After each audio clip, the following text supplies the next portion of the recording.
নির্বাচন কমিশন এবং সরকার এবং রাজনৈতিক দলগুলো তারা এই নির্বাচন অনুষ্ঠান করতে চায় এবং জনগণের যে ভোটের অধিকার সেটাকে আপনার বাস্তবায়িত করতে চায় এবং সেটাকে নিশ্চিত করতে চায়।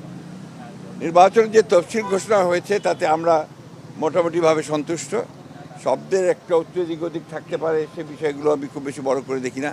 মূল বিষয়টা হচ্ছে যে আজকে 2026 সালের ফেব্রুয়ারির 12 তারিখে যে নির্বাচনের ঘোষণা হয়েছে, একই সঙ্গে জাতীয় সংসদ নির্বাচন এবং গণভোটের নির্বাচন, যেটা আমি মনে করি যে বাংলাদেশের রাজনৈতিক ইতিহাসে নিঃসন্দেহে একটি অত্যন্ত বড় উল্লেখযোগ্য একটা ঘটনা এবং এটাকে সুষ্ঠুভাবে পালন করা এবং সেটাকে অনুষ্ঠান করা এটা নির্বাচন কমিশনের দায়িত্ব।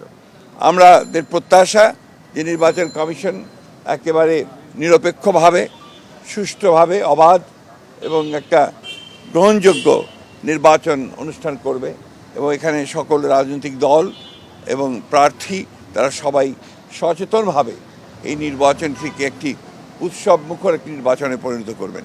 কারণ হচ্ছে যে আমরা সবাই জানি যে বিগত 15 বছর এই দেশে নির্বাচনের নামে প্রহসন হয়েছে, গণতন্ত্রকে ধ্বংস করা হয়েছে।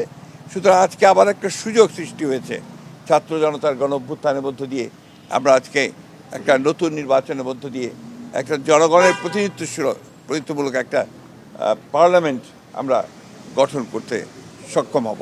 আপনি জানেন যে প্রায় 9 মাস সংস্কার রাষ্ট্র যে সমস্ত সংস্কারের প্রয়োজন ছিল রাষ্ট্রের, সেগুলো নিয়ে রাজনৈতিক দলগুলোর মধ্যে আলোচনা হয়েছে, দীর্ঘ আলোচনা হয়েছে।